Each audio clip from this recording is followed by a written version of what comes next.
Hello everyone, welcome back to my channel. ఈరోజు ఒక మంచి రెసిపీని మీతో షేర్ చేసుకోబోతున్నానండి. అదేంటంటే ప్రాన్ పికిల్ అనమాట. ఈ పికిల్ని పర్ఫెక్ట్గా పక్కా కొలతలతో ఎలా చేసుకోవాలనేది ఈ వీడియోలో మీతో షేర్ చేసుకోబోతున్నాను. సో వీడియోలోకి వెళ్ళిపోదాం. నేను వచ్చేసి ఇక్కడ 1 kg ప్రాన్తో అయితే పికిల్ పట్టి చూపించబోతున్నానండి. ఫస్ట్ అయితే కొంచెం నిమ్మకాయ అండ్ ఉప్పు యాడ్ చేసుకుని మంచిగా 2 times వాష్ చేసేసుకున్నాను. వాష్ చేసుకున్న తర్వాత ఒక స్పూన్ ఉప్పు and pinch of turmeric add చేసుకుని మంచిగా కలిపేసి దీన్ని డైరెక్ట్గా స్టవ్ మీద పెట్టేసుకొని ఉడికించుకోవాలండి. దీన్ని ఓవర్గా అయితే కుక్ అవనివ్వకూడదు. మనం జస్ట్ స్టవ్ మీద పెట్టాక ఆ ప్రాన్లోంచి వాటర్ బయటకు వస్తే సరిపోతుంది. ఇలా ప్రాన్లోంచి వాటర్ బయటకు వచ్చిన వెంటనే స్టవ్ ఆఫ్ చేసేసుకుని ఆ వాటర్ని సపరేట్ చేసేసుకుంటే సరిపోతుందండి. ఆ వాటర్ని మనం కావాలంటే చారు కింద పెట్టుకుంటే చాలా చాలా టేస్టీగా ఉంటుంది. ఇక్కడ వాటర్ అయితే సపరేట్ చేసి పెట్టేసుకున్నాను. ఈలోపు మనం ఒక మసాలా అయితే ప్రిపేర్ చేసుకుందాం. ఈ ప్రాన్ పికిల్లోకి స్టవ్ ఆన్ చేసుకుని ప్యాన్ పెట్టేసుకుని ఇందులో మసాలా కోసం 1 ఇంచు దాల్చిన చెక్క, 3 ఇలాచి అండ్ ఒక 5-6 లవంగ మొగ్గలు యాడ్ చేసుకుంటున్నాను. యాడ్ చేసుకుని ఇవి కొంచెం ఫ్రై అయిన తర్వాత ఇందులో 2 టేబుల్ స్పూన్ ధనియాలు యాడ్ చేసుకుంటున్నాను. ధనియాలు నెక్స్ట్ 1/2 టేబుల్ స్పూన్ జీలకర్ర యాడ్ చేసుకుంటున్నాను. ఇలా యాడ్ చేసుకుని మంచిగా దోరగా ఫ్రై అవనివ్వాలండి.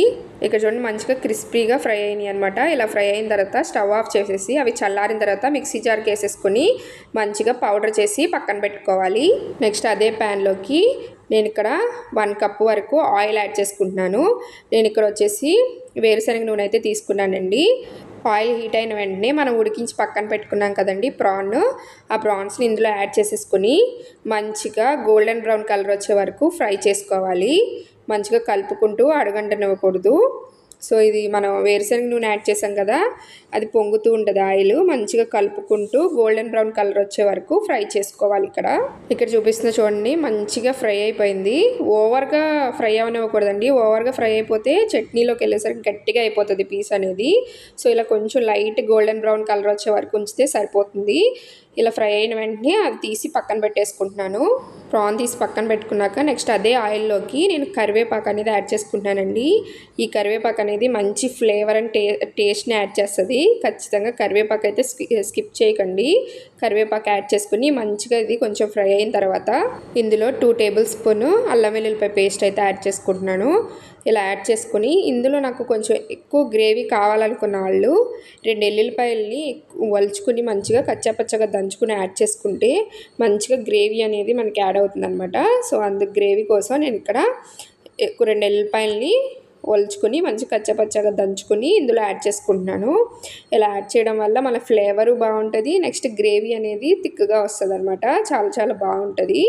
వీటన్నిటిని మంచిగా గోల్డెన్ బ్రౌన్ కలర్ వచ్చే వరకు ఫ్రై చేసుకోవాలండి. మాడనివ్వకూడదు. ఇది ఫ్రై చేసుకోవడంలోనే పచ్చడి టేస్ట్ అనేది బాగుంటుంది అనమాట. సో ఇలా ఫ్రై అయిన తర్వాత ఇందులో మనం ఫ్రై చేసి పక్కన పెట్టుకున్న ప్రాన్స్ని అయితే ఇందులో యాడ్ చేసేసుకోవాలి. ఇదంతా మీడియం ఫ్లేమ్లో జరగాలండి. యాడ్ చేసేసుకొని నెక్స్ట్ ఇందులో వచ్చేసి 1/2 కప్పు కారం అయితే యాడ్ చేసుకుంటున్నాను. నెక్స్ట్ సాల్ట్ వచ్చేసి 1/2 కప్పు కన్నా తక్కువ యాడ్ చేసుకోండి. సాల్ట్ కావాలంటే మళ్ళీ చూసి యాడ్ చేసుకోవచ్చు. ఎక్కువైతే మాత్రం పచ్చడి అంతా పాడైపోతుంది కదా. సో నెక్స్ట్ పౌడర్ చేసి పక్కన పెట్టుకున్న మసాలా పౌడర్ని కూడా ఇందులో యాడ్ చేసేసుకుంటున్నాను. యాడ్ చేసేసుకుని మొత్తం అన్నీ మంచిగా ఒకసారి కలిపేసుకోవాలి. ఇలా మంచిగా కలిపేసుకుని పక్కన పెట్టుకోవాలండి. ఇది మంచిగా చల్లారిపోయిన తర్వాత ఇందులో నిమ్మరసం అనేది యాడ్ చేసుకోవాలి. వేడి మీద అయితే యాడ్ చేస్తే చేదు వచ్చేస్తుంది కదా. సో వేడి మీద యాడ్ చేయకుండా దీన్ని కంప్లీట్గా చల్లారనిచ్చి మనం నిమ్మరసం అయితే ఇందులో యాడ్ చేసేసుకుందాం. నేను ఇక్కడ వచ్చేసి 4 నిమ్మకాయలను అయితే మంచిగా జ్యూస్ తీసి పెట్టుకున్నాను. ఈ నిమ్మరసాన్ని అయితే పచ్చడి కంప్లీట్గా చల్లారిన తర్వాత అందులో యాడ్ చేసేసుకుని మంచిగా కలిపేసుకోవడమేనండి. అంతేనండి, ఎంతో ఎమ్మీ అండ్ టేస్టీ పచ్చడి అయితే రెడీ అయిపోయింది. అసలు కలుపుతుంటే ఆ స్మెల్కి ఆకలేసేస్తుంది అనమాట. అంత టేస్టీగా అంత బాగుంటుంది. ఖచ్చితంగా ట్రై చేయండి. ఈ పచ్చడి వచ్చేసి 2 months పాటు ఫ్రిడ్జ్లో పెట్టకపోయినా చక్కగా నిల్వ ఉంటుందండి.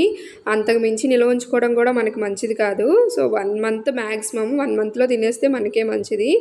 సో అంతేనండి, చాలా simple and tasty PRAN pickle అయితే రెడీ అయిపోయింది. ఖచ్చితంగా ట్రై చేసి ఎలా ఉందనేది కమెంట్ బాక్స్లో కమెంట్ చేయడం మాత్రం మర్చిపోకండి. ఈ వీడియో కనుక మీకు నచ్చితే ఒక లైక్ చేసి సబ్స్క్రైబ్ చేసుకోవడం మాత్రం మర్చిపోకండి. Bye guys.